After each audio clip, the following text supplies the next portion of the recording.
예, 열왕기 상하를 저희가 함께 나누는데, 역사를 통해서 반복되는 역사, 그렇기 때문에 우리가 역사를 통해서 배울 때 나쁜 것은 반복하지 않고 또 하나님의 인도하심을 깨닫게 되는, 그래서 바르게 앞으로 나아가는, 그래서 역사는 과거를 배우는 거지만 실은 미래를 준비하는 것입니다. 그런 의미로 오늘도 귀한 시간 갖도록 하겠습니다. 제가 잠시 기도하겠습니다. 사랑하는 기도하셨어요. 하나님 감사합니다. 하나님의 인도하심 따라 저희들 지금까지 왔습니다. 무에서 유를 창조하시고 수천조의 그 별을 다 다스리시는 하나님께서 저희를 머리카락 하나까지 다 세시고 인도하여 주심을 믿습니다. 또 지금까지 삶도 하나님의 공의와 인자로 인도해 주셨기에 이제 그 하나님을 깨달음으로 앞으로의 영생의 삶도 믿음으로 나가는 저희들 되게 도와 주시옵소서. 이 시간을 주의 성령께 의지하오며 살아계신 예수 그리스도의 이름으로 간절히 기도드리옵나이다. 아멘. 아멘. 예, 네. 감사합니다. 예, 제가 이제 그 말씀 앞으로 나가도록 하겠습니다. 저희들 찬송을 먼저 하겠는데요. 이제 마이크를 제가 키시면은 이렇게 하울링이 생기니까 마이크는 꺼주시고, 그러나 각자 처소에서 최선을 다해서 우리 하나님이 다 영광 받으시니까 믿음으로 이 찬양을 우리 힘차게 부르도록 하겠습니다. 내가 매일 기쁘게 순례길 행함은 주의 팔이 나를 안보함이요. 내가 주의 금복을 받는 참된 비결은 주의 영이 함께함이라멘. 성령이 계시네. 할렐루야 함께 하시네. 좁은 길을 걸으며 밤낮 기뻐하는 것 주의 영이 함께함이라. 전에 죄에 빠져서 평안함이 없을 때 예수 십자가의 공로 힘입어 그 발 아래 엎드려 참된 평화 얻음은 주의 영이 함께함이라멘. 3절합니다. 나와 동행하시고 모든 염려하시니 나는 숲의 새와 같이 기쁘다멘. 내가 기쁜 마음으로 주의 뜻을 행함은 주의 영이 함께함이라. 성령이 계시네. 할렐루야 함께 하시네. 좁은 길을 걸으며 밤낮 기뻐하는 것 주의 영이 함께함이라. 세상 모든 정욕과 나의 모든 욕망은 십자가에 이미 못을 박았네. 어두운 밤이 지나고 무거운 짐 벗으니 주의 영이 함께함이라멘. 성령이 계시네. 할렐루야 함께 하시네. 좁은 길을 걸으며 밤낮 기뻐하는 것 주의 영이 함께함이라. 아멘. 성령을 의지할 때 오늘 각 처소에서 또 모든 분들께 하나님의 놀라운 말씀에 격려와 공급과 기쁨이 함께 할 줄 믿습니다. 이번 주 저희가 찬양과 기도의 밤인데 9월 찬양과 기도의 밤 주제는 성령님입니다. 성령에 대해서 우리가 깊이 묵상하고 또 구하고 인도함 받는 그 기도의 시간을 통해서 우리 금년 하반기에 진정한 능력의 삶, 그 정말 생기의 삶, 생명의 삶으로 인도함 받을 줄 믿습니다. 귀한 하나님께 찬양 올려드려서 감사드리고요. 저희가 이제 50분 정도 함께 말씀을 나누도록 하겠습니다. 우리 지난주일 설교 우리 김용환 목사님께서 전해주셨는데 혹시 제목 생각나시는지요? 만족이냐 자족이냐 이런 의미였습니다. 그래서 만족하십니까? 자족하십니까? 만족은 뭐죠? 우리가 뭐 원하는 게 다 있어가지고 편안한 거, 뭐 이런 걸 이제 어 그 만족이라 그러죠. 그런데 자족은 그런 상황이 어려워도, 뭐 예를 들어서 내 상황이 지금 막 힘든 일이 있고 또 몸이 좀 불편하고 어떤 상황이 되더라도 그거를 막 없애는 것이 아니라 그거 속에서도 함께 하시는 주님을 의지함으로 내 마음에 평안이 있고 내 마음에 참된 컨텐트먼트, 자족하는 모습이 있는 것. 그 신앙인의 삶은 만족이 아니라 자족입니다. 주님은 십자가에서도 다 이루었다 그러셨고, 그리고 주 뜻대로 하옵시고 내 뜻대로 마옵소서, 그렇게 가장 어려운 상황에서도 기도하심으로 하나님 뜻을 구하게 된 그 자족함이 있으셨습니다. 그래서 우리의 삶에 그리스도를 의지할 때 그리스도 안에 참된 자족함이 있다. 세상에 뭐 돈 많아 가지고 만족하는 것은 뭐 누구나 다 할 수 있겠죠. 믿는 자나 믿지 않는 자나. 그런데 믿는 자의 참된 증표는 뭡니까? 내가 삶이 조금 상황이 어렵고 남들 볼 때는 이런저런 것이 부족하고 그래도 저 사람 보니까 그 속에 참된 평안함이 있다. 세상이 줄 수 없는 평안함이 있다. 그거는 바로 주님이 주시는 자족함이죠. 우리가 그것을 주님 의지할 때 갖게 될 때 우리는 내 얼굴로 내 삶으로 우리는 내 안에 계시는 하나님을 증거하게 된다. 그래서 우리 모든 성도님들이 자족함이 충만한 삶이 되시기를 간절히 기원합니다. 오늘 새벽의 묵상은요. 저희들이 열왕기하 13장을 함께 했는데 자녀들을 위한 나의 간절한 바람, 그것은 바로 이스라엘 역사나 유대 역사를 계속 이 열왕기 상하, 즉 역사서를 통해서 그렇게 얘기를 하죠. 그 왜 역사를 얘기할까요? 그건 역사를 이끌어 가시는 하나님의 역사를 원리로 이끌어 가시고 진리로 이끌어 가신다는 거죠. 그래서 우리가 자녀들한테 이 역사 교육을 많이 해야 됩니다. 성경에도 역사가 많이 나오잖아요. 여호사, 사사기, 룻기, 사무엘상하, 열왕기상하, 역대상하, 에스라, 느헤미야, 에스더. 이거 다 역사잖아요. 사도행전도 다 역사고. 그거를 그런 교육을 잘 행할 때 변치 않는 게 있고 인간은 이렇게 약했고 또 이런 하나님의 원리가 있고 이런 삶의 진리가 있다. 그래서 역사를 통해서 우리가 자녀들을 잘 교육을 할 수 있다. 또 변치 않는 게 뭐죠? 말씀이죠. 그래서 말씀 교육하는 것. 또 변치 않는 가장 강력한 것은 우리 부모님들의 또 선조들의 모범된 삶. 근데 우리 보고 완벽하라가 아니라 나도 하나님을 따르는 것처럼 너희도 나를 따르라. 사도 바울의 고린도전서 11장 11절의 말씀처럼. 그래서 우리도 넘어질 때도 많죠. 그럴 때마다 기도하고 그럴 때마다 하나님 의지하고 그 자녀들이 다 보는 거죠. 우리 부모님도 연약하지만 주님 의지하는 그것을 통해서 힘을 얻더라. 그 하나님을 배우게 되는 것. 그게 그래서 내가 제자가 되는 것. 그것이 자녀 후손을 위한 진정한 바람입니다. 또 하나 제가 생각할 때는 자녀를 위한 기도는 저는 아버지 하나님이시기 때문에 떨어뜨리지 않는다고 믿습니다. 설사 뭐 좀 더디 이렇게 응답이 될 수도 있겠죠. 그런데 그 기도는 아버지 하나님은 새겨 들으신다고 믿습니다. 그래서 우리가 자녀들이 또 멀리 살 수도 있고 뭐 그렇잖아요. 결혼한 다음에 또 따로 살 수도 있고 이럴 때 우리가 할 수 있는 것은 기도입니다. 그리고 내가 삶으로 먼저 주님의 제자가 되는 것.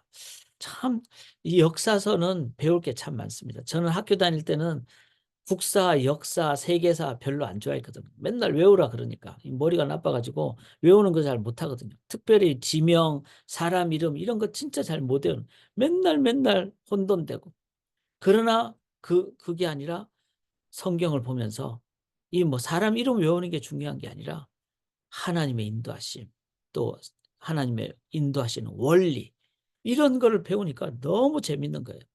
그래서 성경이 참 그 시가서도 재밌고 그러니까 시편 자문 이런 것도 재밌고 또 역사서도 재밌고 또 요즘 뭐 정말 재밌는 것은 선지서. 선지서만 읽으면은 진짜 막 그 속에 광대함 있고 그것뿐입니까? 신약 읽으면 또 신약은 예수님의 구체적인 모습이 나오니까 좋고 참 성경 66권을 정말 달고 오묘한 말씀입니다. 그 말씀 안에 오늘도 우리가 푹 잠기기를 원합니다. 자, 제가 이거는 다 안 할 거예요. 오늘은 성경을 가지고 하려고 합니다. 그러나 요 표는 여러분들이 좀 많이 보시면 좋겠어요. 그러니까 왼쪽은 북이스라엘 여로보암부터 시작해서 호세아까지, 그다음에 남쪽 유다, 그래서 북쪽은 722년에 망했고 남쪽은 586년에 망했다. 왼쪽은 8번의 가문이 왕조가 쿠데타 때문에 바뀌죠. 오른쪽은 다윗의 자손, 한 계보밖에 없습니다. 참 이걸 보면서 이런 걸 통해서 역사를 배우는 거죠. 참 죄로 물든 곳은 이렇게 죽이고 살리고, 어떤 사람은 여기 시므리는 7일밖에 왕을 못했어요. 여기 오른쪽에도 보면은 아하시아는 1년밖에 못했고, 이런 상황이지만 그러나 하나님은 이끌어 가신다. 이 왕조를 이끌어 가신다. 이걸 생각하면서 저희들이 참 더 기쁨으로 나아가게 된다. 이제 이걸 저희가 깨닫고요. 여기 열왕기 하를 보면은 저희가 이제 오늘 이제 제가 6장부터 보게 될 텐데 이 8장까지가 엘리사예요. 그래서 8장 딱 지나면 그다음부터는 막 왕들 이름이 쫙 나오거든요. 그러니까 이게 9장부터 17장까지는 이스라엘 멸망까지. 그다음에 열왕기는 25장까지거든요. 18장부터는 이스라엘 멸망하니까 당연히 유다의 이제 왕조만 나오겠죠. 그래서 유다의 멸망까지 이렇게 된다. 이거를 저희들이 이제 생각을 하시면서 선지자는 이제 먼저 하나님의 말씀을 받은 자. 그래서 이 역사서의 가장 핵심은 선지서를 중심으로. 그래서 이 도표 또한 중요하다 그랬죠. 여기 보면은 다윗과 솔로몬까지는 한 왕조였다가 이제 여로보암, 르호보암의 북쪽, 남쪽으로 나눠지는데, 북쪽은 이렇게 해서 왕들의 이름이 나오고 남쪽은 르호보암부터 왕들의 이름이 나옵니다. 그런데 이 왕들을 이제 뒤에서 인도하는, 실은 더 인도하는 거죠. 그게 뭐죠? 이스라엘의 선지자들 있어요. 그래서 뭐 아히야, 예후, 미가야 이름이 동일한 이름이 있죠. 엘리야, 엘리사, 요나, 아모스, 호세아 이렇게 북쪽 선지자들. 남쪽 유다의 선지자들은 여기 엘리에셀, 요헬, 나훔, 이사야, 미가 해서 이사야, 그 다음에 예레미야, 다니엘, 에스겔 대선지자가 다 남쪽 유다의 선지자들이다. 이런 정도를 보시고, 이런 가운데 이제 여기 이웃 나라가 있는데 여기 아람 있잖아요. 아람이 이제 다메섹이죠. 이걸 시리아라 그래요. 그러니까 아람, 다메섹, 시리아는 다 같은 나라를 얘기하는 겁니다. 여기에 이제 벤하닷 왕이란 이름이 유명한 이름이 있죠. 근데 벤하닷을 죽이고 그 다음에 왕이 된 사람이 하사엘이다. 그래서 이런 정도의 이름을 외우시는 것이 지금 저희가 열왕기하까지 볼 수 있는 상황입니다. 왜 이런 얘기를 드리는가 하면은 이게 언제쯤인가 이걸 아는 것도 중요해요. 그러니까 이제 엘리사 시대는 BC 800년 경이다. 그러면 다윗 솔로몬은 언제죠?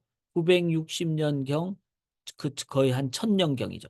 그러니까 이 기간이 한 다윗부터 시작한다면은 200년, 솔로몬부터 시작한다면은 한 150년. 왜 솔로몬이 중요한가 하면 이때 성전이 건축되니까. 그래서 성전 건축된 후 약 150년 정도가 흘렀다. 요렇게 보실 때 오늘 이제 요아스의 성전 어떤 그 건축의 개혁도 나오거든요. 그랬을 때 이 부분을 우리가 어떻게 이해할 것인가? 요건 이제 우리가 함께 살펴보게 되겠습니다. 자, 이제 1장부터 5장까지를 지난주에 했는데 요거는 지금 성경을 한번 펴보시고 이제 제가 제 잘생긴 제 얼굴을 보여드리면서 우리 성도님들은 저를 보지 마시고 이렇게 성경을 보시면 되겠습니다. 자, 성경을 보시는데요. 열왕기하 1장 구약 성경 560쪽 정도에 있습니다. 560쪽 정도인데 제가 왜 성경을 보시라는가 하면은 가급적이면 어 우리가 뭐 스마트폰으로도 어디 갈 때는 그렇게 할 수 있죠. 또 저도 통독을 할 때는 스마트폰이 훨씬 편해요. 왜냐하면 통독을 이제 자주자주 해야 되니까 스마트폰을 항상 갖고 다니니까. 그래서 저는 성경을 통독을 어떻게 하는가 하면은 한꺼번에 3장을 다 읽는 게 아니고 한 몇 절을 읽어요. 그중에 아주 중요한 구절이 있으면 그걸 되새김질하면서 그까지 하고 그 말씀을 생각하면서 또 뭐 또 다른 일을 한다든지 뭐 그렇게 합니다. 그러다가 조금 쉴 때 내가 좀 이제 충전이 필요할 때 다시 성경을 읽어요. 그러니까 이게 안식이라 그랬잖아요. 안식은 일하고 쉬는 게 아니라 충전을 하고 그 힘으로 일을 하는 거예요. 그러니까 하나님의 능력으로 일을 하는 거죠. 그래서 말씀으로, 그래서 저는 말씀 통독을 몇 절을 읽고 가장 핵심되는 구절을 붙잡고 또 뭐 1시간 일하고 또 몇 절을 읽고 아니면 뭐 1장을 다 읽을 수도 있죠. 그렇게 하고 또 하고 그리고는 아침에 일어나서는 시편을 읽고 또 제가 잠언반을 하니까 잠언을 하고 그러니까 시편하고 잠언은 다르죠. 시편은 우리의 영의 그 정서적인 부분을 아주 강력하게 힘을 주는 겁니다.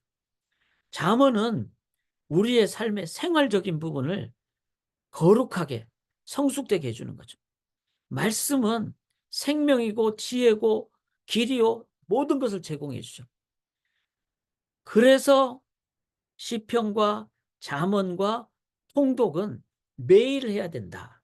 그럴 때 우리들이 하나님 말씀을 온전하게 힘을 얻는 거예요. 그런데 이거를 너무 막 일처럼 해가지고 아침에 일어나서 막 시편 읽고 뭐 막 몇 장을 읽고 이래 버리면은 좋죠. 좋은데 안 읽어보다 훨씬 나은데 많이 읽다 보면 뭘 읽었는지를 나중에 기억을 하기가 힘들어요. 그래서 저의 원리대로 몇 절을 읽고 힘을 얻고 그 힘으로 또 살고 또 몇 절을 읽고 힘을 얻고 그 힘으로 살고 이게 바로 주일이 즉 안식의 그 충전이 우리의 삶의 출발이다. 그런 의미로 자기의 이런 성경책을 꼭 저는 가지라고 말씀드립니다. 왜냐하면은 그건 나중에 읽을 때 다 기억이 나기 때문에. 그래서 저는 이 빨간 펜으로 가장 핵심적인 부분은 딱 체크를 해놔요. 그래서 나중에 빨간 펜으로 체크된 것만 보면은 제가 뭘 가장 핵심적으로 했는지가 이제 드러난다는 거죠. 자, 그런 점에서 저도 그렇게 생각을 하면서 어, 오늘 열왕기야 5장까지는 그냥 살짝만 지나갈 거예요. 자, 1장 3절에 엘리야 있잖아요. 그러니까 이 하나님의 말씀을 전하는 엘리야. 그래서 하나님은 말씀을 통해서 역사하신다. 왕을 통해서가 아니라 왕은 말씀에 순종하고 인도함 받아서 행하는 자이지 그 행함에 방향을 주는 자는 말씀이다. 즉 선지자다. 근데 그 선지자는 어떤 사람인가 하면 8절에 가죽띠를 띠고 그러니까 소위 말해서 이 세상에서는 미니멀하게 지난주에 김영환 목사님 말씀하셨듯이 심플하게 미니멀하게 간편하게 그 대신 9절에 보면 산꼭대기에 앉아 있었다 그랬어요. 즉 하나님과 독대하는 자리를 가져야 된다. 그게 바로 선지자. 그래서 우리가 왕과 제사장과 선지자인데 순서를 제가 이렇게 하지 말고 선지자, 왕, 제사장 이 순서를 하자 그랬죠. 왜냐하면 말씀이 먼저니까. 그래서 우리 이 세 가지 직분을 우리의 삶에 다 가져야 돼요. 그러기 위해서는 새 아침 기도를 정말 첫 시간을 하나님 앞에 시작을 하고 또 매 몇 시간마다 말씀 붙잡고 나가고 이렇게 할 때 우리의 삶이 이 선지자적인 삶으로 나가는 거예요. 하나님과 독대를 하셔야 된다는 거죠. 그래서 저도 아침부터 교회 와가지고 지금까지 독대를 하고 있어요. 기도해야 될 상황도 많이 생기잖아요. 그런데 그 하나님 앞에 탁 털어놓으면은 하나님은 또 하나님만이 주시는 지혜와 평강을 주시는 겁니다. 자, 그런 부분을 저희가 좀 살펴보기를 원하고요. 자, 2장을 보면은 2장을 보면 이제 엘리야와 엘리사가 있잖아요. 영적 계승이 나옵니다. 그래서 엘리사가 갑자기 영감을 주십시오. 이거는 더 달라 이게 이 얘기가 아니라 이 나의 분량 그만큼 열방이 있다는 거죠. 그렇게 영적 계승을 하기를 원합니다. 참 둘 다 훌륭한 것 같아요. 엘리야도 훌륭하고 그것을 따르는 엘리사도 훌륭하고 그런데 둘 다 하나님을 의지했다는 점에서 그런데 그래서 참 그 엘리사가 이렇게 그 인도함을 받고 계승을 한다는 것은 행복하잖아요. 그걸 어떻게 가능했을까? 2장 15절에 보면은 성령이 하시는 역사가 이렇게 나옵니다. 그래서 우리 자녀들 보면서 우리는 염려 많이 하잖아요. 막 학교를 잘 갔느니 뭐 얘가 지금 앞으로 직장을 잘 갈까 뭐 여러 가지 염려하죠. 물론 우리가 통합적인 교육을 해야 되지만 기도하시는 한 자녀를 위해서 성령은 내 눈에 안 보이는 자녀를 붙잡아 주시고 역사하시고 인도하시는. 그래서 다음 세대에도 성령님은 계시기 때문에 그 성령님을 의지할 때 온전히 나아간다. 계승이 된다. 이걸 우리가 좀 생각하셔야 되고요. 2장 여기 23절에 보면 이제 아이들이 베델로 올라갈 때 뭐 대머리야 대머리야 하면서 해가지고 이제 그 곰이 나와가지고 52명이 죽었잖아요. 52명이죠. 42명, 예. 42명이 있네요. 그런데 어떻게 뭐 대물이라고 놀렸다고 그러냐? 그게 아니고 베델이란 지역은 상당히 야곱 때부터 영적으로 전통이 있는 지역인데 이 영적 그 권위자인 엘리사를 향해서 아이들이 조롱을 하는 이거는 뭐죠? 영적 권위가 떨어진 상태. 이거 여기에 대한 엄중한 하나님의 경고라는 뜻입니다. 그래서 참 저희가 뭐 옷을 잘 입는다고 권위가 있고 그런 건 아니잖아요. 제가 오늘 아침부터 나와서 제 복장이 좀 이래서 죄송한데 뭐 그렇다고 나쁜 옷은 아닙니다. 이게 다 우리 지금 미시간 교회협의회 청소년 미끼 캠프 옷이기 때문에 그 이제 참 의미는 있는데 그러나 이제 뭐 참 복장이 이렇습니다. 그러니까 이런 것보다 중요한 거는 영적 권위가 중요하다는 거예요. 외적 권위나 이런 게 아니라 그건 어떻게 얻을까요? 그는 뭐 내가 권위를 세운다고 되는 것도 아니고 권위는 남들이 알아줘야 되는 거죠. 그런데 외적 권위가 아니고 어떤 지위적 권위가 아니고 영적 권위입니다. 그거는 수가 없어요. 우리가 하나님 앞에 진실하게 살고 연약해도 하나님 의지함으로 하나님의 힘을 얻을 때만이 그게 영적 권위입니다. 그리고 세상이 다 몰라줄 수 있어요. 그렇지만 기도하는 자들은 내면이 세상이 줄 수 없는 자족, 만족이 아니라 자족이 있다는 거예요.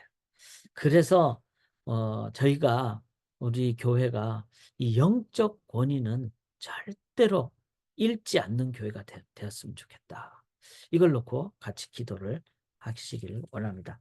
자, 이제 3장에 보면은 어, 이제 여호사밧 뭐 이런 게 나오고 그다음에 이제 그 에돔과의 관계 속에서 전쟁을 하고 그런 가운데 3장 16절에 이제 엘리사를 통해서 골짜기를 개천을 파라. 이거는 뭐죠? 기적을 일으켜 주시는 하나님. 그런데 이 여호사밧이나 에돔 왕이나 이스라엘 왕이나 다 어떻게 됐습니까? 이 인간적인 관점으로 결혼도 하고 또 에돔은 자기들이 막 강해지니까 막 배반도 하고 그런 이제 상황에서 또 모압은 에돔 눈치를 보고 뭐 이런 상황이다 보니까 이 모압 왕도 마지막에 27절에 왕이 될 맏아들을 성 위에서 번제를 드리라. 참 이거는 그 어떤 가장 기본적인 하나님의 뜻이 어긋나는 거죠. 자기 아들을 불로 태워서 죽이는.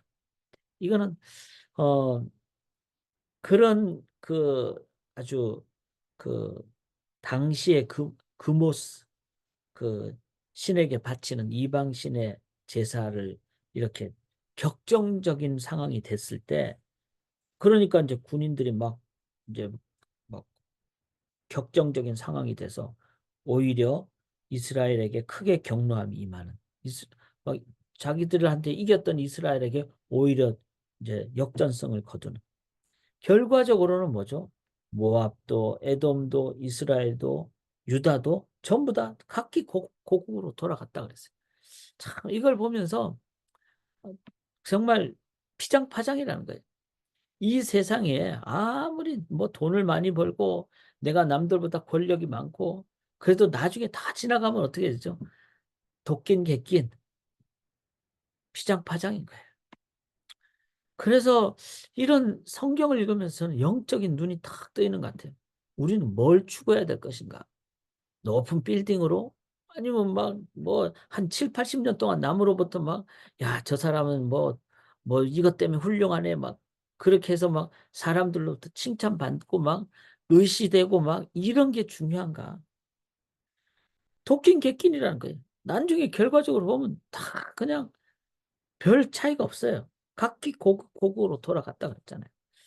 그러면은 뭘 해야 될까? 영원한 것을 해야 된다는 거예요. 그리고 영광된 일을 해야 된다는 거예요. 그게 뭐죠? 영혼을 위한 길입니다. 그게 뭐죠? 영생을 위한 거예요. 그게 뭐죠? 영성과 관련되는 일. 성령으로 인도받는 일. 그래서 그런 면에서 우리가 이 역사서를 보면서 우리가 남은 생에 뭘 추구할 것인가? 이거를 우리가 늘 기억을 하며 나아가기를 원합니다. 자, 4장에는요. 이제 선지자 생도의 아내의 그 가난한 걸 고쳐주고 수냄 여인이 이제 아들이 없는데 아들이 낳고 근데 그 아들이 또 다시 살게 되고 이런 건 다 뭘 얘기를 합니까? 우리가 생각할 때는 불가능하거나 우리가 생각할 때는 너무나 힘든 상황에 상황 위에 계신 하나님을 의지할 때 하나님은 기적을 일으켜 주신다. 이제 독이 든 음식을 먹어도 하나님이 가루를 풀어서 인도해 주시면 기적을 일으켜 주신다. 그래서 신앙인은 하나님을 막 우리가 막 그냥 면박 줘가지고 기적 주세요. 이러면 안 되지만 하나님께는 기적을 일으켜 주시는 능력도 있다. 이걸 꼭 기억을 해야 됩니다. 그래서 기적이 일어나기를 원하는 상황은 낙담하고 좌절한 상황이잖아요. 그러니까 인간적인 노력을 해도 내 인간의 노력을 다해도 아무것도 안 된다. 이랬을 때 이거는 이 일이 해결된다면 기적이다. 이렇게 얘기하는 거잖아요. 그 기적을 우리는 절대로 어, 포기하거나 안 일어날 거야. 이렇게 생각해서는 안 된다는 거예요.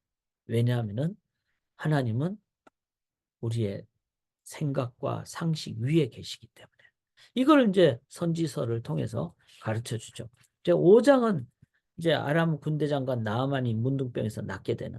그런데 이 나아만이 어떻게 하죠? 14절에 내려가서 요단강으로 내려가서. 그래서 자기의 모든 지위를 내려놓고 내려갈 때 요단강에 몇 번 물을 담갔죠? 7번 담갔어요. 잘 생각을 해보셔야 돼요. 한 번, 두 번, 세 번까지는 뭐 한번 해보자 그러고 했는데 네 번째는데도 뭐 몸이 안 변하고 다섯 번째인데 안 변하고 이러면 어떻게 되죠? 그냥 그만둘 거예요. 그런데 7번은 뭐죠? 완전수. 나를 완전히 내려놓는. 자, 이때까지 돼야 됩니다. 이것도 내가 아직 살아있다는 뜻이에요. 하나님 주 뜻대로 하옵소서. 그게 7번 물에 담그는 그 의미입니다. 그렇게 할 때 주님이 나의 주님이 되실 때 그게 롤드십이죠. 롤드십이라는 것은 주님의 주님 되심이라는 것은 나 요만큼 쓰는데 주님은 이만큼입니다. 이게 아니라 나는 빵입니다. 주님은 백입니다. 이게 롤드십이에요. 그리고 그 롤드십은 주님이 나의 전부니까 신앙에 순수함이 있고 신앙에 능력이 있어요. 왜냐하면 주님이 나의 전부기 때문에. 그 롤드십을 이제 저희들이 꼭 기억하면서 살아갈 때 그런 사람이 가장 행복하고 그런 사람이 가장 강력하다.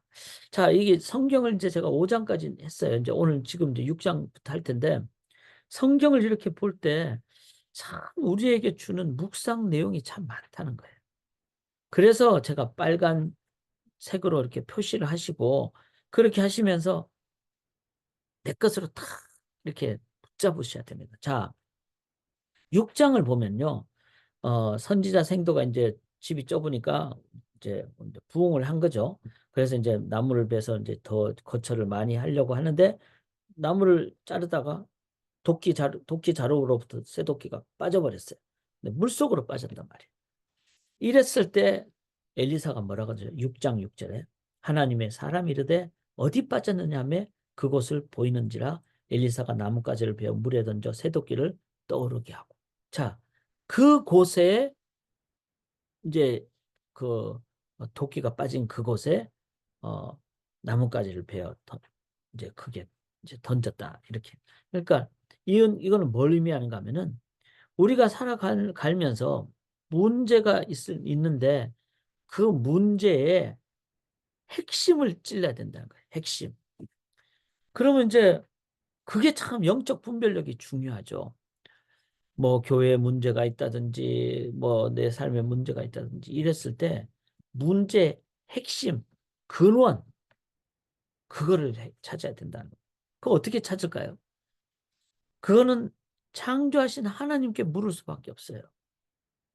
하나님 아닌 다른 곳에서 찾으면요, 자꾸 이렇게 헛발질을 하거나 뱅뱅 돌거나 그게 그걸 하게 돼요. 그게 인류의 역사예요.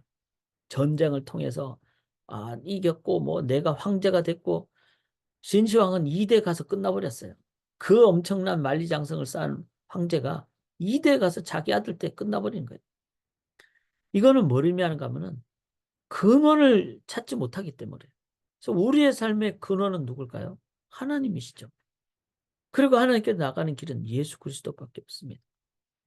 그래서 이 근원을 찾는 우리의 삶의 자세를 선지자는 가르쳐 준다. 이걸 보시고요.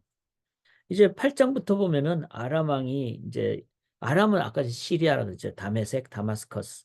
그 바로 옆에 나라. 그래서 이제 막 전쟁을 이렇게 아람 왕이 옆에 나라니까 항상 이제 이때는 아람 왕이 전쟁을 막 해오는 그런 상황입니다. 아람이 강력했던 것 같아요.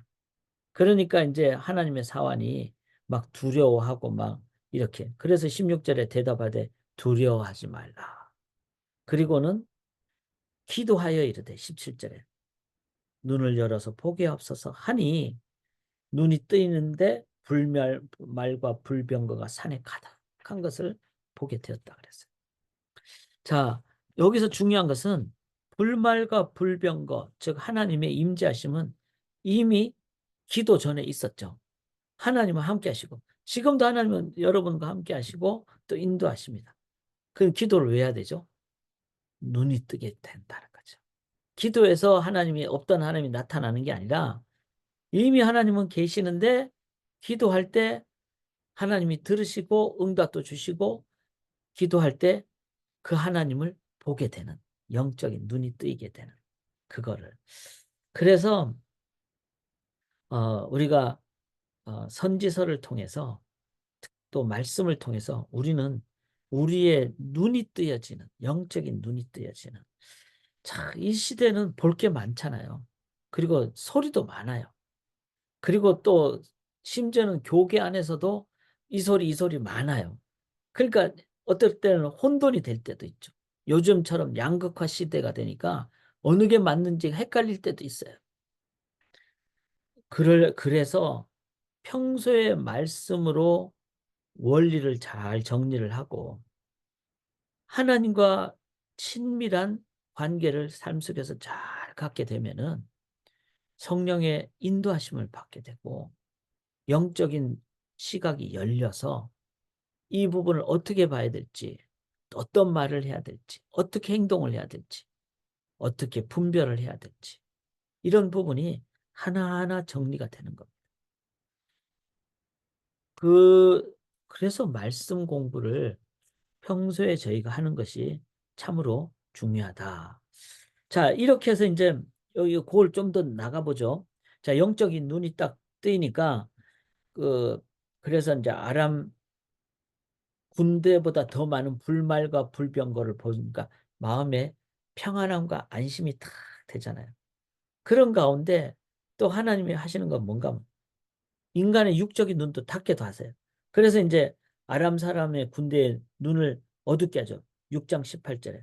그리고 어두우니까 이제 엘리사가 이 군인들을 데리고 가는 거예요. 안 보이니까 나를 따라오너라 그래가지고 내 소리 듣고 와 해서 어디까지? 사마리아. 사마리아는 뭐죠? 아람으로 봐서는 적지에 그 본부가 있는 것이. 그러니까 거기서 눈을 딱 뜨니까 이제 다 완전 포위된 거잖아요. 죽는 거잖아요. 그런 상황에서 22절에 치지 마소서 칼과 활로 사로잡은 자인들을 어찌 치리까? 이들을 우리가 치지 말고 죽이지 말고 떡과 물을 주어서 그들을 배불리 먹고 돌려보냅시다. 이거 뭐죠? 영적인 눈이 뜨이진 사람의 전략이고 이 평화죠. 평화롭게 돌려보내는. 그렇게 해서 23절에 보면 다시는 이스라엘 땅에 아람 군사의 군대가 들어오지 않았다. 이게 바로 영적인 지혜가 있는 자가 갖는 그 지혜 전략이라는 겁니다. 싸울 수밖에 없는 상황에서, 그러면 둘 다 도끼인 객긴이 되는 상황에서 하나님의 지혜로, 인도로 아람과 평화를 갖게 되는, 참 이런 부분이 오늘날 양극화 시대에 만나면 막 싸우잖아요. 그래서 이 시대는 너무 분열이 많은 시대인데, 저는 그리스도인들이 정말 중요한 역할을 해야 된다고 생각합니다. 이 평화를 줄 수 있는. 자, 그 다음에 이제 6장 24절에 보면 이후에 아람왕 베나닷이 이렇게 나옵니다. 이제 베나닷이라는 왕은 강력했던 왕이에요. 그런데 이제 베나닷이 이렇게 그, 그 다음에 이후에라는 말은 금방이 아니라 몇 년 후에. 그래서 이제 엘리사가 이렇게 평화를 만들어 놓은 그 다음 몇 년 후가 되니까 이제 이 평화를 모르는 아람 왕이 베나닷이 다시 이제 와가지고 또 전쟁을 하는 거예요. 전쟁을 하니까 막 성을 다 이렇게 에워싸니까 아주 유명한, 오늘은 네 자식을 먹고 내일은 내 자식을 먹고, 뭐 반대가 될 수도 있고요. 자녀를 잡아먹는 그런 굶주림의 상황이 되게 됩니다. 그렇게 됐을 때, 그, 이런 상황에서 이제 그, 이 상황을 보고 여기 31절에 왕이 이르되 사밧의 아들 엘리사의 머리가 오늘 그 몸에 붙어 있으면 하나님이 내게 벌 위에 벌을 내리실지로다 하니라. 자, 그 전에 왕은 평화 정책을 써가지고 그렇게 했는데, 이제 이 왕이 엘리사가 그냥 이 사람들을 죽이지 않고 돌려보내서 몇 년 후에 돌아왔다고 생각을 하는 거예요.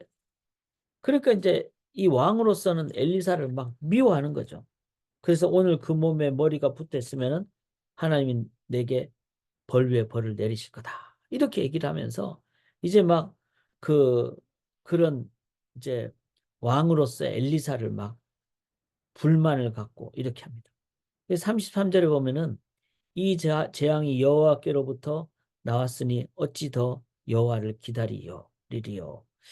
이제 이런 표현이 조금 이제 이해하기가 쉽지 않은 표현인데, 재앙이 여호와께로 나왔다면은 내가 뭐 더 기다릴 게 있느냐? 이거는 그냥 기다리지 말고 빨리 그냥 이 사람 죽이자, 엘리사 죽이자, 막 이런 의미예요. 자, 이거는 뭐죠? 왕이 하나님의 뜻보단도 자기 뜻을 하나님보다 앞서가서 이제 그 하나님의 뜻을 자기가 막 이런 거다 얘기를 하면서 하나님의 뜻을 막 함부로 말하고 그걸로 엘리사를 죽이려고 했다는 거죠. 우리가 그런 경우가 참 많은 것 같아요. 어, 하나님의 말씀을 자칫 잘못 이해하거나 사용하면은 그걸로 막 사람을 죽이거나 뭐 상처를 주거나 공동체가 어렵게 되거나 이런 경우가 많은 것 같아요. 자, 그런 경우를, 그래서 말씀을 잘 우리가 주의 깊게 보는 것은 참 중요합니다. 제가 이번 주에 설교가 균형인데요. 어떤 사람은 공의가 너무 앞서가지고 막 공의로 막 모든 것을 나가니까 그 속에 사람들이 막 짓밟히고 막 어렵게 되는 경우가 있어요. 어떤 사람은 인자함이 너무 강하니까 사람들이 다 그냥 스포일 되는 거죠. 어린애처럼 되는 거예요. 오냐오냐 해주는 것이죠. 그런데 둘 다 잘못이잖아요. 예수님은 100% 공의, 100% 인자. 그게 충실함이라고 그러죠. 그러니까 이 예수님의 뜻을 따르고 예수님을 의지할 때, 그래서 우리 속에 예수님의 마음, 이걸 은혜라 그러거든요. 예수님의 마음이 있으면은 이렇게 마음 약한 사람도 공의를, 죄를 무서워하게 되고, 그리고 막 무섭기만 한 사람도 그 속에 인자함이 있게 돼요. 그게 예수님의 마음이에요. 그런데 이제 이 왕은 엘리사를 보면서 이게 하나님 뜻이다. 이렇게 하면서 그렇게 했다는 거죠. 그런 왕을 향해서 이제 이 성중에 굶어 죽는 성중의 사람들이 이제는 하나님이 이제 또 역사를 강하게 하니까 7장 6절에 보면은 아람 군대가 막 헷갈려 가지고 아 이스라엘 쳐들어오나 보다 하고 다 도망가 버리죠, 밤새도록. 그러니까 나병 환자들은 여기도 못 가고 저기도 못, 왜냐하면 나병 환자들은 항상 따로 있어야 되니까. 전쟁 중에 이쪽도 이쪽도 다 싫어하는 게 나병 환자예요. 근데 저기 아람 군대가 있는 지정을 딱 보니까 먹을 것도, 그러니까 거기가 가보자 했는데 아무도 없는 거예요. 그러니까 자기들은 이제 먹을 것 구하러 갔지만 거기서 하나님이 역사하심을 본 거죠. 그리고는 이 사람들은 이스라엘 사람들이니까 이제 이스라엘 백성들한테 얘기를 해야죠. 여기 7장 9절에 오늘은 아름다운 소식이 있는 날이거늘 우리가 침묵하고 있도다. 만일 밝은 아침까지 기다리면 벌이 우리에게 미치지. 참 이게, 이 나병 환자는 어떻게 보면 영적인 죄인이고 이 세상에 죄 가운데 있고, 그런데 하나님이 함께 하시면 아랑군대도 물러가고 굶주림도 물러가고, 이게 복음이잖아요. 그 우리가 죄인 된 입장에서 하나님의 이 복음, 이 기쁜 복음을 우리가 침묵하게 있는 것도 죄입니다. 또 아침까지 기다리는 것도 죄입니다. 이게 벌이 우리한테 미친다 그랬잖아요. 그런 의미로 우리 속에 진정한 하나님의 기쁨이 있으면은 그 기쁨을 우리들은 지금도 전하고, 카톡으로도 전하고, 기도로도 전하고, 만나서도 전하고, 그리고 깻잎 묻혀서도 전하고, 어떻게든지 복음을 전하는, 그게 될 때 전하는 사람이 더 큰 은혜를 받아요. 생기가 돌게 됩니다. 그렇게 복음 전하는 저희가 되기를 주님의 이름으로 간절히 기원합니다. 8장을 가시면요, 이 8장은 이제 그 수냄 여인이 이제 아들이 죽었다가 이제 살아나는 역사를 갖잖아요. 그런데 그 다음에 8장에 보면은 이 땅에 7년 동안 기근이 들어요. 그러니까 이제 먹을 거 없으니까 블레셋 땅으로 갔는데 다시 이제 기근이 끝난 다음에 돌아오죠. 돌아오니까 이제 자기 땅이 7년 동안 이제 막 이렇게 남들이 막 살기도 하고 없어지는 듯이 보이고 이러니까 이 자기 땅을 다시 받아야 되잖아요. 그런데 7년 동안 나갔다가 오니까 자기 땅을 잘 찾기가 어려운. 그런데 이 여자가 바로 수냄 여인이었고 엘리사가 아들을 낳게 했고 죽은 아들을 또 살린 그 사람이잖아요. 여기 8장 5절에 보시면 게하시가 곧 엘리사가 죽은 자를 다시 살린 일을 왕에게 이야기할 때 그 다시 살린 아이의 어머니가 자기 집과 전투를 위하여 왕에게 호소하는지라. 자, 이게 딱 게하시가 왕에게 옛날 얘기를 하는데 그 옛날 얘기의 그 주인공인 그 수냄 여인이 나 땅 찾아주세요 하고 억울함을 호소하는 게 딱 맞아 떨어졌다는 거예요. 그러니까 이럴 때 이렇게 된 걸 뭐 우연이라 그러잖아요. 그런데 왜 이 얘기가 이 역사 속에 들어갔을까? 여러분, 하나님 안에는 우연은 없어요. 머리카락 하나라도 이유 없이 떨어뜨리지 않으신 하나님이십니다.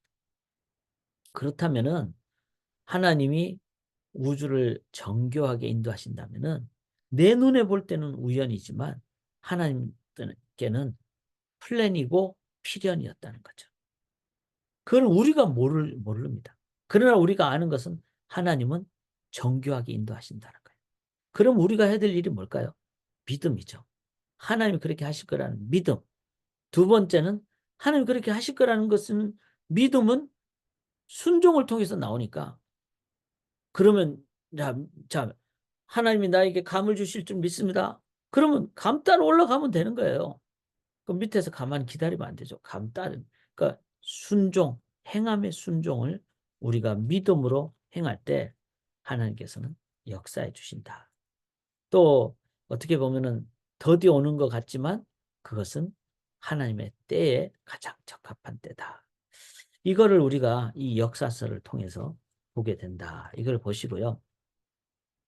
그 다음에 이제 그 7절에 보면은 아까 제 아람 왕 베나닷이라 그랬잖아요. 강력한 왕. 근데 이 사람이 병이 들었어요. 병이 드니까 병이 드니까 이제 그 왕권을 노리려고 하지 않겠어요. 그럼 8장 8절에 하사엘이라는 사람이 듭니다. 이 사람은 군대 장관인데 이 사람이 자기 왕 베나닷이 병드니까 이제 베나닷을 죽이고 자기가 왕이 되려고 그래요.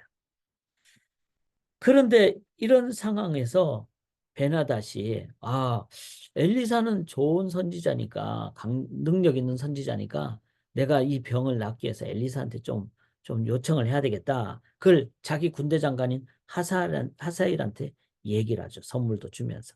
그런데 엘리사가 이제 하사엘이 딱 오는 걸 보면서 뭐라고 그러죠? 8장 10절에 왕이 반드시 나으리라 하라.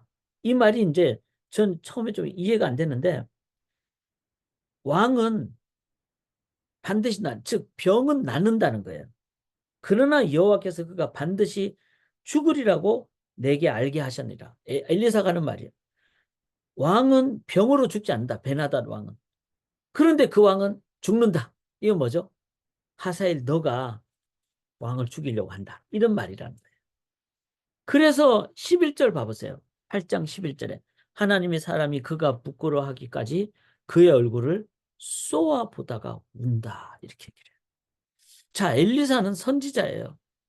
그러니까 이 이방 그 왕과 군대 장관에게라도 하나님의 뜻을 알려주고 그리고 하나님 뜻대로 하도록 그렇게 선포하는 거죠.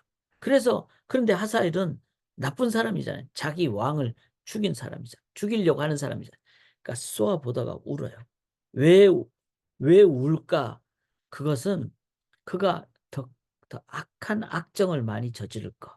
이런 걸 보면서 그래서 눈물의 선지자 엘리야, 예레미야 뭐 이런 느낌도 있는 것 같아요. 그게 그래서 제가 그렇잖아요. 선지자 그러면 나단처럼 막 강력한 사람 이렇게만 있는 게 아니라 여기 엘리사처럼 우는 예레미야처럼 우는 이게 균형이라는 거예요. 진정한 공의와 진정한 인자는 같이 가는 거예요. 그게 예수님의 마음이에요. 그래서 이제 어, 이 엘리사의 예언대로 여기 15절에 보면 그 이튿날에 하사엘이 이불을 물에 적시어 왕의 얼굴에 덮으며 왕이 죽은. 왕은 병에서는 나았지만 하사엘에게 암살당해서 죽는 거죠. 이게 바로 이 세상의 모습이라는 거예요. 이런 가운데 이제 그 다음에 이제 아까 말씀드렸잖아요.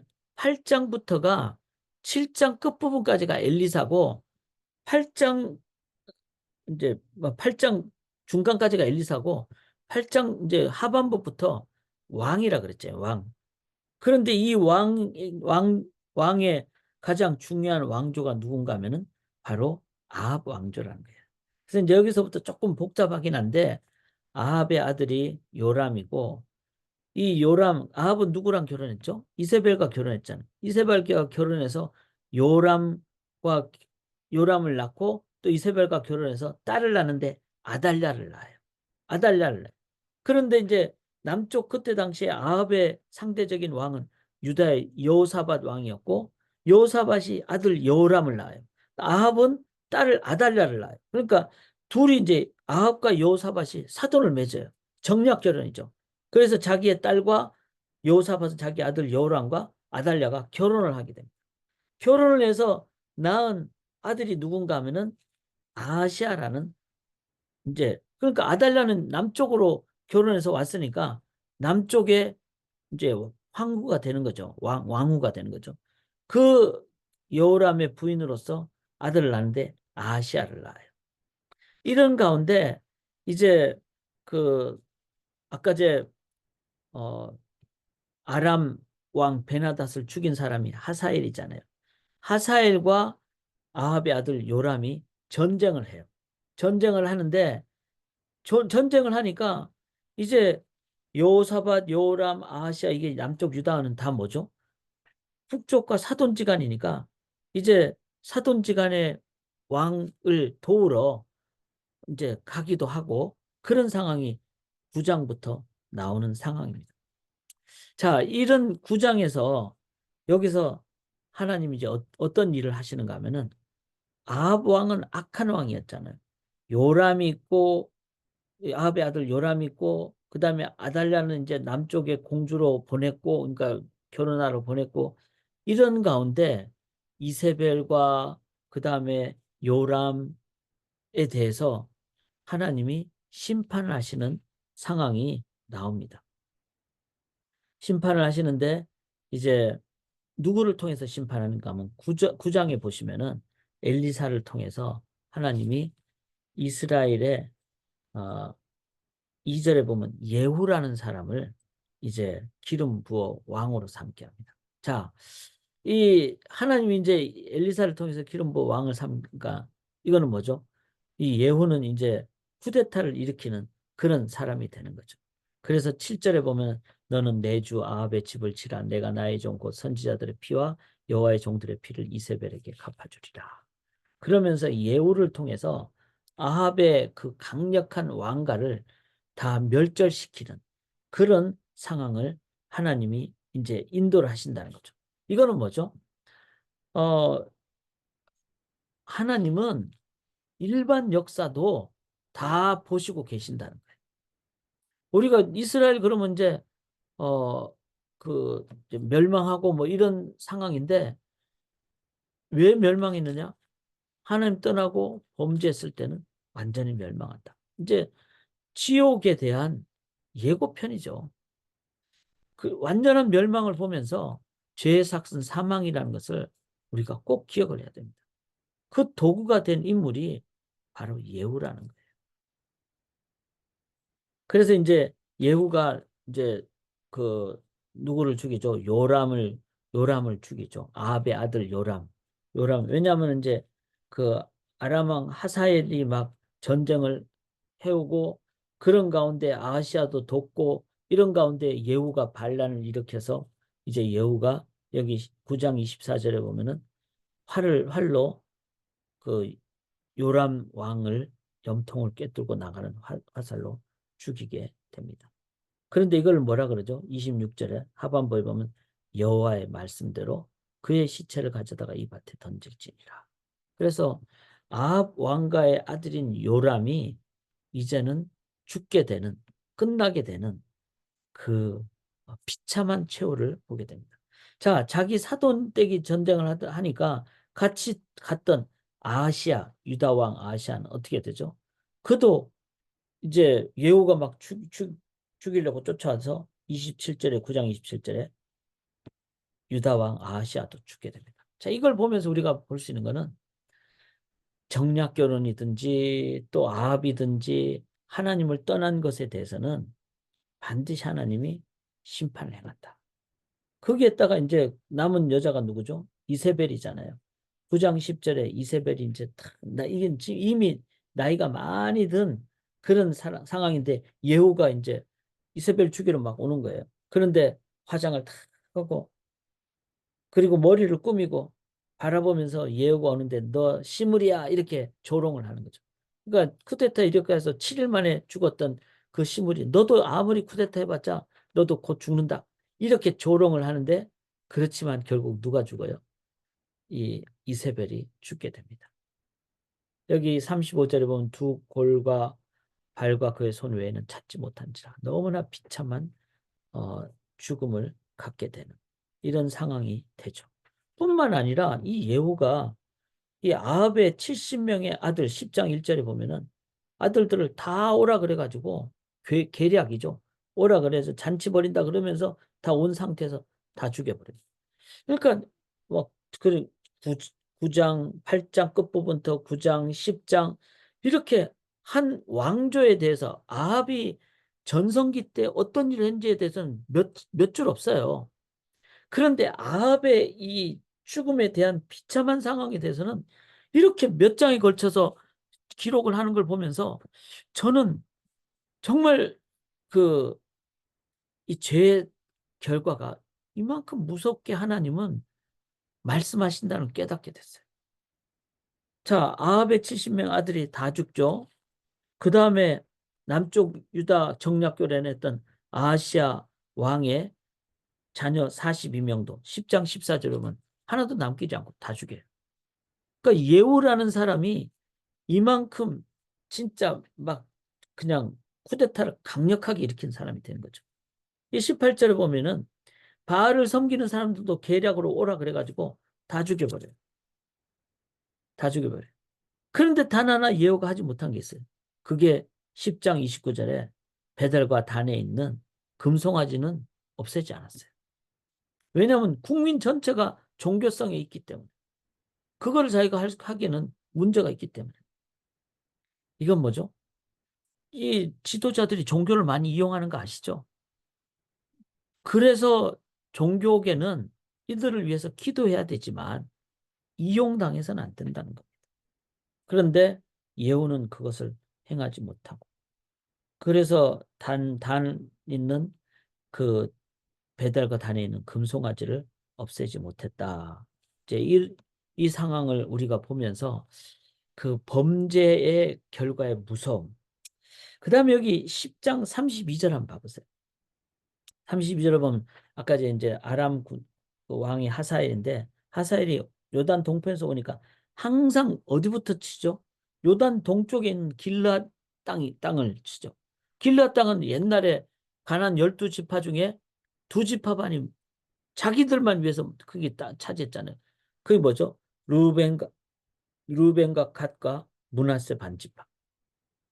이 두 지파반은 이때도 제일 먼저 공격을 당해요. 그래서 저는 그래야 된다고 생각합니다. 죽어도 같이 죽고 살아도 같이 살자. 좁아도 같이 살고 비좁아도 같이 있자. 공동체가 중요하다. 아픔도 같이 나누고 또 힘들면 힘든 것도 같이 나누고 그게 하나님 나라의 공동체예요. 비전도 같이 나누고 그것이 될 때 우리 교회는 진정한 참된 공동체가 된다. 이거를 우리가 생각을 해야 됩니다. 자, 요거 하나만 더 하고 마칠게요. 11장에 이제 어 아시아의 어머니가 누군가 하면 아달랴잖아요. 그런데 아달랴 입장에서는 자기의 뭐 오빠가 될 수도 있죠. 요람. 요람도 예후에서 죽죠. 그 다음에 자기의 아들인 아시아도 죽죠. 누구에 의해서? 예후에 의해서 죽죠. 그러니까 이제 아달랴 입장에서는 이 사람은 이제 남쪽의 그 공주니까 남쪽의 왕비니까 지금 예후가 북쪽에서 막 완전히 막 피로 막 물들이는 죽임을 해도 자기는 괜찮은 거예요. 그런데 이때가 자기가 생각할 땐 찬스라고 생각을 한 거죠. 왜냐하면 자기는 북쪽 가문인데 남쪽에 왔는데 남쪽 가문에 여호사밧, 여호람, 그다음에 아하시아가 이제 죽게 됐잖아요. 예후가 뭐 자기 생각할 때는 고맙게도 죽여줬으니까. 그러니까 이게 어떻게 됩니까? 아달랴 입장에서는 이때다. 이제 내가 왕권을 잡아야 되겠다. 왜냐하면은 예후에서 자기 아버지 아합 왕조가 끝나버렸잖아요. 70명의 아들들이 다 죽어버렸잖아요. 그러니까 나라도 이 남쪽에서 왕권을 계승을 해야 되겠구나. 이런 생각이 있지 않겠어요? 그래서 어떡합니까? 11장 1절에 아달랴가 그의 아들이 죽은 것을 아시아가 죽은 것을 보고 일어나 왕의 자손을 모두 멸절해. 그러니까 그 뭐 후궁들을 통해 난 자녀들인지 다 멸절시켜버려. 특별히 왕자들을 다 죽여버려. 이때 한 명이 딱 살아나죠. 다윗 왕가에 요아스입니다. 요아스. 누가 살리죠? 한 살 때 여호세바 이복 누나가 되겠죠. 여호세바가 자기의 남편 제사장 여호야다와 함께 요아스를 이렇게 그 유모와 함께 빼돌려 가지고 6년 동안 성전에서 숨어서 기르게 되죠. 자, 우리가 이제 결과론적으로 볼 때는 요아스는 살 수밖에 없어요. 왜냐하면 다윗 왕가를 통해서 하나님이 메시아를 오시게 하기 위해서는 한 왕조를 통해서 인도하실 거니까. 그런 면에서는 하나님의 큰 뜻은 하나님의 예정은 요아스든 누구든 한 사람을 통해서 가문의 계보가 이어지는 하나님 인도하신다는 거예요. 그런데 이거를 우리가 믿는다면은 그 다음엔 어떡하죠? 요세바와 여호야다처럼 얼마나 이 사람들도 무서웠겠어요. 막 아달랴가 서슬프르게 다 죽이는데 뭐 자기는 왕손도 아닌데 금방 쉽게 죽이지 않겠어요. 그런데 목숨 걸고 요아스를 숨겨주고 살리는 거죠. 여기에 뭐가 있습니까? 하나님의 예정이 일어나는 것이라면은 우리는 순교도 각오하고 하나님 뜻 가운데 순종한다. 헌신한다. 자, 우리에게 적용하면은 주님 다시 오시죠. 그, 그 주님의 예정이에요. 그러면은 다시 오신다는 건 뭐죠? 우리의 모든 기준은 주님 다시 오시는 그때 맞춰져야 했어요. 그 전까지는 남을 판단해서도 안 돼요. 그 다음에 주님 다시 오시니까 죽은 자들이 다시 일어나니까 죽음도 무서워해서도 안 돼요. 그 다음에 내가 살아가는 동안에 주님의 부활과 다시 오심을 우리들이 소망하며 그날 영원한 나라에 들어갈 사람, 즉 뭐죠? 그게 바로 영혼 구원이죠. 영혼 양육이죠. 영혼에 초점을 맞추는. 여기에 목숨을 걸어야 되는 거예요. 이게 바로 요세바와 요야다가 하나님의 예정 약속하심을 믿고 목숨 걸고 그들이 했던 거예요. 그 결과 계보가 이어지게 됐다. 그렇다면은 우리 또한 어, 우리의 매일매일의 삶에서 하나님의 역사하심을 믿고, 자, 그래서 여러분 교회가 무너집니까? 절대로 안 무너집니다. 주님의 교회는 절대로 안 무너집니다. 내가 죽는다고 끝입니까? 절대로 끝이 아닙니다. 영원히 삽니다. 주님 부활하셨듯이. 그리고 주님 의지할 때 기도가 땅에 떨어집니까? 믿음의 기도는 반드시 하나님이 하나님의 방법으로 하나님의 때에 응답을 하신다. 그렇다면은 우리는 목숨 걸고 하나님 뜻대로 순종하고 살아가실 때 그때 요단강도 건너고 홍해도 건너고 여리고도 무너뜨리고 그리고 우리는 땅끝 열방까지 예루살렘 유대 사마리아를 넘어 땅끝까지 가는 놀라운 능력의 삶을 살게 되실 줄 믿습니다. 오늘은 요 12장 정도까지 저희가 함께하고 다음 주에 제가 잠깐만 그를 쉐어 스크린을 하도록 할게요. 예. 요거는 시간이 많이 갔으니까 제가 보내드리는 걸로 하고 나눔의 시간은 그렇고 다음 주에 저희가 수요 성경부를 꼭 합니다. 하고 제가 미리 좀 여러분들 양해를 구하고 스케줄을 위해서 10월 9일에는 제가 교단 사역이 조금 있고요. 그 다음에 한국 방문을 제가 한 3주 정도 하게 됩니다. 그래서 10월 9일부터 한 달 정도는 가을 방학이다 이렇게 생각을 하시면 좋겠어요. 어, 조금 이렇게 띄엄띄엄해서 죄송한데 그러나 여러분들이 개인적으로 성경을 읽으시고 제가 돌아온 다음에는 12월 18일까지 이렇게 성경을 전체를 쭉 하도록 그렇게 하겠습니다. 그렇게 기억을 해주시면 감사하겠습니다. 기도하겠습니다. 하나님, 역사를 주관하신 하나님이 계시기에 역사의 원리를 꼭 깨닫고 붙잡고 그 원리대로 하나님 기적도 있음을 믿고 또 하나님이 반드시 악은 멸하고 아합 가문을 완전히 멸절했듯이 죄의 삭스에 대해서는 죽음으로 인도한다는 것을 기억하며 회개하고 주님 의지하고 산소망으로 나아가는 저희가 되게 도와 주시옵소서. 하나님, 그렇게 해서 역사를 만들어가는 히스토리 메이커가 되는 주의 백성들의 삶이 되게 도와 주시옵소서. 믿고 의지하며 예수님 이름으로 기도드리옵나이다. 아멘. 예, 우리 한 5분 정도 기도하겠습니다.